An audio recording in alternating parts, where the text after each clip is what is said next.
தோல்வி ஜன்னி கண்டு பிரதமர் மோடி துடித்து துவண்டு பிதற்றத் தொடங்கிவிட்டார். தான் என்ன பேசுகிறோம், தன் பேச்சின் தாக்கம் என்ன எதிர்வினைகளை ஆற்றிடும் என்பதை அறியாது தான் இந்த நாட்டின் பிரதமராக உள்ள நிலையில் இதனை பேசலாமா என்று கூட சிந்திக்காது பேசுகிறார். எதிர்க்கட்சிகள் மீது, குறிப்பாக காங்கிரஸ் கட்சி மீது இல்லாததும் பொல்லாததுமாக குற்றச்சாட்டுகளை கூறி தனது உள்ளத்து கொதிநிலையை கொட்டி தீர்க்க தொடங்கியுள்ளார்.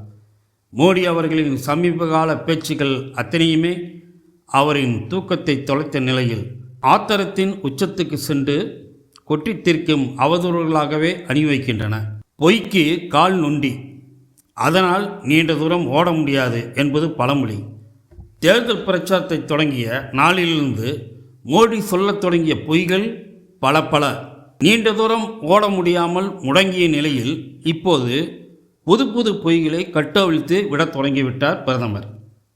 ஒன்றுக்கொன்று சலிக்காத பொய்களை போகவிடமெல்லாம் பேசும் கூட்டங்கள் அனைத்திலையும் கவிழ்த்து விட்டு கொண்டிருக்கிறார். பதவி, அதனால் அணிவித்து வந்த பகட்டான வாழ்க்கை, இவைகள் பறிபோய் விடுமோ என்ற பதட்டம் அவரை பற்றி கொண்டுள்ள நிலையினை அவரது பேச்சுக்கள் வெளிப்படுத்த தொடங்கிவிட்டன. ஒரு பிரதமர் நிலையில் இருந்து கொண்டு மோடி பேசும் இப்போதைய பேச்சுக்கள் நட்சத்திர பேச்சாளர் பட்டியலிருந்து அவரை விடுவித்து நாளாந்தர பேச்சாளர் பட்டியல் அவரை சேர்த்திட வேண்டிய அளவு நச்சுரையாகவே வெளிவருகின்றன. ஐபி எனும் உளவுத்துறை, சிபி எனும் மத்திய புலனாய்வுத்துறை, இடி எனும் அமலாக்கத்துறை போன்ற துறைகளை கையில் வைத்திருக்கும் ஒன்றிய அரசின் பிரதமர் அம்பானி, அதானி போன்ற முன்னணி தொழிலதிபர்கள் வேர் நிறைய கருப்பு பணத்தை அனுப்பி அதனை பெற்றவுடன் அவர்களை பற்றி பேசுவதை ராகுல் நிறுத்திவிட்டாரா என கேள்வி எழுப்பிய போது அவர் தன்னிலை மறந்து தடுமாற தொடங்கிவிட்டதை காட்டவில்லையா? முதலில் ஒரு பொய்யை அவிழ்த்து விடுகிறார். அது சிறிது தூரம் ஓடி முடங்கி விடுகிறது. பொய் முடங்கினாலும் மோடி முடங்குவதில்லை. அடுத்த பொய், பின்னர் அதுவும் தடுமாற அடுத்த பொய் என அவரது அடுக்கடுக்கான பொய்கள் முடங்கினாலும் கவலைப்படுவதில்லை. எவர் எது சொன்னாலும் கவலை இல்லை, என் கடன் பொய் சொல்லி கிடப்பதே என்பது போல மேடை தோறும் பொய் முழக்கம் எழுப்பிக் கொண்டிருக்கிறார். மக்களின் மறதியிலேயே தனது அரசியல் பயணத்தை தொடர்ந்து கொண்டிருக்கிறார் மோடி. 15 லட்சம் ரூபாய் ஒவ்வொருவர் வங்கிக் கணக்கிலும் சேர்க்கும் அளவுக்கு வெளிநாடுகளில் தேங்கி கிடக்கும் கருப்பு பணத்தை வெளிக்கொணர்வேன். ஆண்டுக்கு 2 கோடி பேருக்கு வேலை வழங்குவோம். பெட்ரோல், டீசல், சமையல் வாயு விலைகளை குறைப்போம். விவசாய வருமானத்தை இருட்டடிப்பு ஆக்கும் என்பன போன்று ஆட்சிக்கு வருவதற்கு முன் தந்த ஜூமலா வாக்குறுதிகள் எதையுமே நிறைவேற்றவில்லை. ஆட்சிக்கு வந்த பின் தந்த வாக்குறுதிகள் கதியும் அதோ கதிதான். வாக்குறுதிகளை வழங்கிய மோடி அவற்றை காட்டில் பறக்க விட்டுவிட்டு அவர் விமானத்தில் நாடு நாடாக பறந்து கொண்டிருந்தார். மோடி ஆட்சி காலத்தில் அவர் வெளிநாடு பயணம் செய்யாத காலம். கொரோனா தொத்து நோய் உலகமெங்கும் பரவி கிடந்த காலம்தான் என்று மோடி தனது ஆட்சி காலத்தில் பறந்த நாடுகள் ஆண்டு வாரியாக பட்டியலிடப்பட்டு சமூக வலைத்தளங்களில் இப்போதும் அவை பவனி வந்து கொண்டிருக்கின்றன. கொரோனா காலத்தில் இந்தியாவிலிருந்த மக்களை பைத்தியக்காரர்களாக்கி கொண்டிருந்தார். கொரோனாவே போய்விடு, கொரோனா என்று மக்களை கோஷமிட சொன்னார். வீடுகளில் விளக்கேற்றி மணியடித்தும் தட்டுகளை தட்டியும் சத்தமிட சொன்னார். மொத்த இந்தியாவையும் பைத்தியக்கார கூடாரமாக்கி ரசித்து கொண்டிருந்தார். லட்சக்கணக்கில் உயிர்ப்புலி ஆகிக் கொண்டிருக்கும் செய்திகளோடு மோடி நடத்திய இத்தகைய கூத்துக்களை மோடியின் சாதனையாக்கி பல ஊடகங்கள் மோடிக்கு ஜால்ரா அடித்தன. மோடியின் நிர்வாகத்தில் கடந்த 10 ஆண்டுகளில் மக்கள் சந்தித்தது சோதனைகளைத்தானே தவிர குறிப்பிட்டு பட்டியலிடும் சாதனை என்று ஏதாவது உள்ளதா? வீழ்ந்த பொருளாதாரம், பயமுறுத்தப்படும் எல்லைகள், பயனற்ற திட்டங்கள், பாதாளத்துக்கு போன பண மதிப்பு, விஷம்போல் ஏறிய விலைவாசிகள், வேலையில்லா திண்டாட்டம், அமைதியை இழந்த நாடு, அச்சத்தில் சிறுபான்மையினர், தள்ளாடும் ஜனநாயகம், தடுமாறும் நீதித்துறை, அல்லாடும் மக்கள், இவைகள்தானே 10 ஆண்டு கால மோடி ஆட்சியில் நாடு கண்ட முத்தாய்ப்பு சாதனைகள். மோடி தனது தேர்தல் பிரச்சாரங்களில் மக்கள் மனம் குளிர வைத்த தனது ஆட்சியின் சாதனைகள் என எதையாவது கூறியுள்ளாரா? பண மதிப்பிழப்பு நடவடிக்கை மூலம் கருப்பு பணம், கள்ளப்பணம் ஒளிந்துவிடும் என கூறி நாட்டு மக்களை மாதக்கணக்கில் நடுத்தருவில் அல்லாட விட்டாரே, அந்த சாதனைகளை கூறினாரா? ஜிஎஸ்டி வரியை தாறுமாறாக விதித்து பல சிறு குறு தொழில்களை முடக்கி பல தொழில் முனைவோர்களை நடுத்தெருவுக்கு கொண்டு வந்தாரே, அந்த சாதனை குறித்து பேசி பெருமைப்பட்டு கொண்டாரா? இந்தியாவின் பொருளாதாரத்தை நிர்ணயிக்கும் நிலையில் விரல் வெட்டி எண்ணும் தனியார்களை உருவாக்கினாரே, அது குறித்து பேசி ஆனந்தம் கொண்டாரா? 2019ஆம் ஆண்டு சட்டப்பிரிவு 370 நீக்கிய போது பிரதமர் மோடி தந்த வாக்குறுதிகள் ஏதாவது ஒன்று நிறைவேறியுள்ளதா? ஜம்மு காஷ்மீர் மற்றும் லடாக் பகுதிகளில் உலகின் மிகப்பெரிய சுற்றுலா தலமாக மாறும் என்றாரே, மாறியுள்ளதா? அதற்கான அறிகுறியாவது தென்படுகிறதா?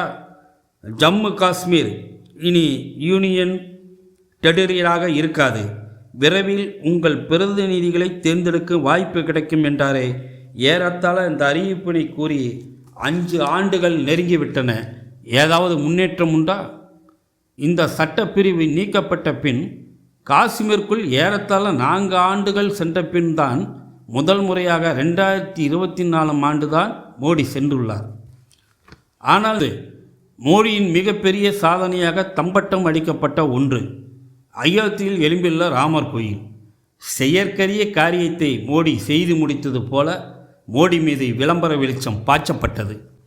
ராமர் சிலை கோயிலில் பிரதிஷ்டை செய்யப்படுவதற்கு முன் மோடி நடத்திய நாடகங்கள், அதுக்கு ஊடகங்கள் தந்த விளம்பரங்கள், அப்பப்பா ராம பக்தர்களே வெறுப்புடைய நிலையை தானே உருவாக்கியது. அந்த சிலை பிரதிஷ்டைக்கு முன் மோடி அடித்த கூத்துக்களை எண்ணி பாருங்கள். சங்கராச்சாரியர்களே சிலையை மோடி பிரதிஷ்டை செய்ய எதிர்த்த நிலையில் மோடி அளவுக்கு மீறிய தனது நடிப்பாற்றலை காட்டிக் கொண்டிருந்ததை கண்டு வெளியே கூற முடியாது பல ராம பக்தர்கள் தங்கள் பற்களை நரநரவென்று கடித்து கொண்டிருந்தனரே. ஒரு சிலை தெய்வீகத்தன்மை பெற வேண்டுமானால் அதுக்கு ஆகம்பங்கள் கூறிடும் விதிகள் முழுவதுமாக கடைபிடிக்கப்படாமல் அவசர கோலத்தில் அந்த சிலை பிரதிஷ்டை செய்யப்பட்டது. ராமருக்கு விழாவா இல்லை மோடிக்கு விழாவா என்று ஐயப்படும் வகையில் மோடியின் அலப்பறைகள் சொல்ல முடியாத அளவு காட்சியளித்தது. அந்த ராமர் கோயில் எழுப்பப்பட்ட நில ஆர்ஜிதமே மாபெரும் ஊழல் சரித்திரமாக எழுதப்பட்டது. ராம ஜென்ம பூமி தீர்த்த சேஸ்திரா அறக்கட்டளையின் மீது பல கோடி ரூபாய் நிலப்பேர ஊழல் புகார்கள் எழுந்தனவே. அதாவது பாஜகவினர் ரூபாய் 2 கோடிக்கு வாங்கிய நிலத்தை அடுத்த சில நிமிடங்களுக்குள் ரூபாய் 18.5 கோடிக்கு அறக்கட்டளை வாங்கியது. இது போன்ற பல ஊழல் புகார்கள். இந்த ஊழல் புகார்களை குறித்து மோடி தலையிட்டு விளக்கம் அளிக்க வேண்டும் என சுமார் 150 சாதுக்கள் ஒரு அனுமார் கோயில் மடத்தில் பகந்த் கியான் தாஸ் என்பவர் தலைமையில் நடந்த கூட்டத்தில் கேட்கப்பட்டதே.